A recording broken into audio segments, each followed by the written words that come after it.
આજના કાર્યક્રમની અંદર રમતગમતની વાતના ક્ષેત્રે આપણે જોઈએ તો આ બધા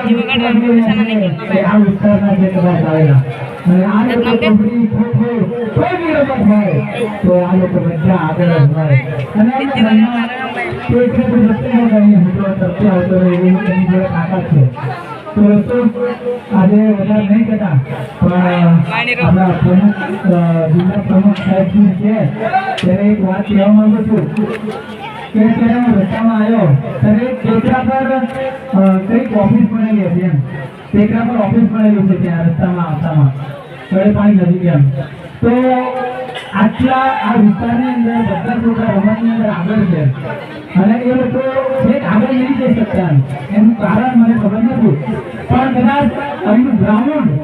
અહીં ગ્રાઉન્ડ ના મળવાના લીધે અને એવું મેં સાંભળ્યું છે કે ગ્રાઉન્ડ અહીંયા આવે કોઈ જમીન નહીં આવતું એમ જતું રહે એમ એ શું જતું રહે કલર અહીં જવાની વાત મેં સાંભળી છે પણ તમે વિચારો કે આપણો ટેકરો ખોદી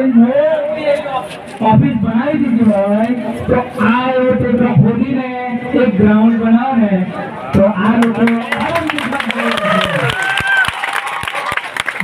ઓલિમ્પિકની અંદર જાય છે અને હમણાં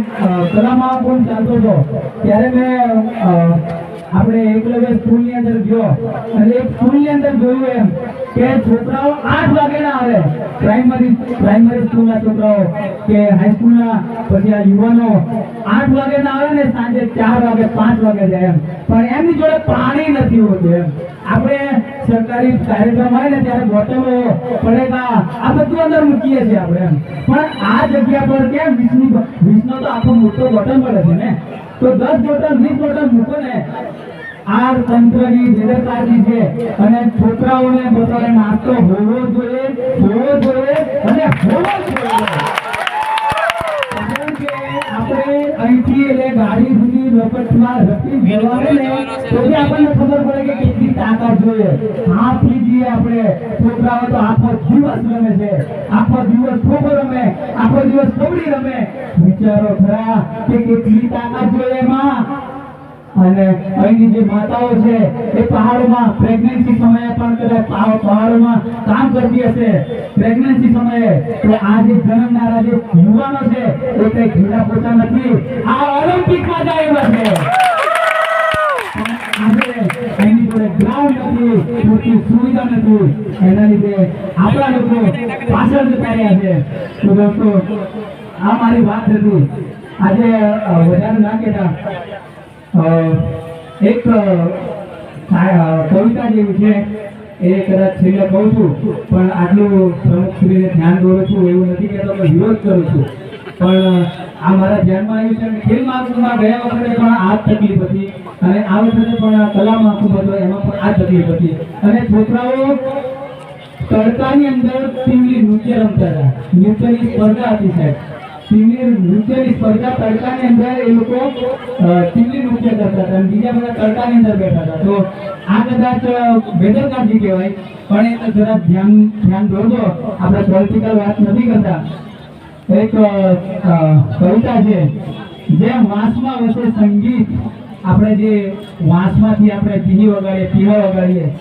જેમ વાંસમાં વસે સંગીત તેમ આદિવાસીઓમાં વસે સંસ્કૃતિ અમારું નૃત્ય ધરતીના ધબકાર સાથે ઝૂમે આપણું જે નૃત્ય છે ને એ કોઈ મતલબ ધરતીના ધબકાર સાથે ઝૂમે છે અમારો સ્વર હકોનો અવાજ બને આપણો જે સ્વર છે આપણે જે બોલીએ છીએ એ હકો માટે બોલાવવું જોઈએ અમે ઝીલ્યા છે ખોટા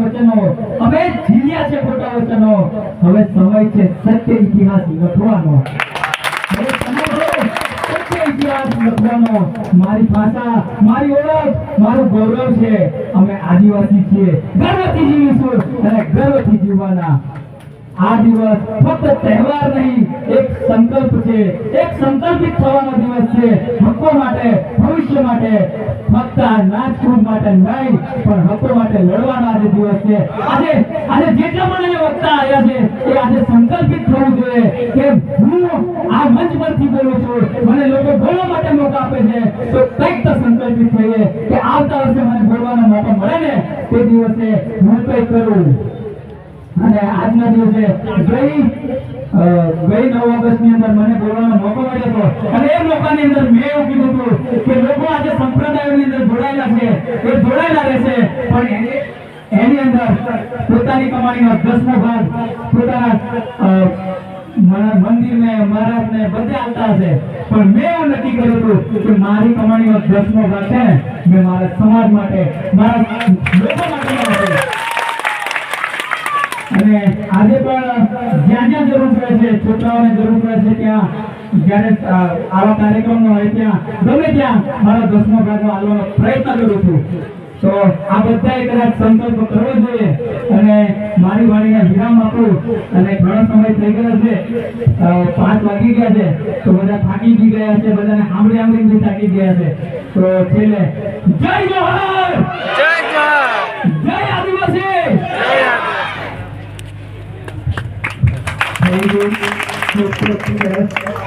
જય આદિવાસી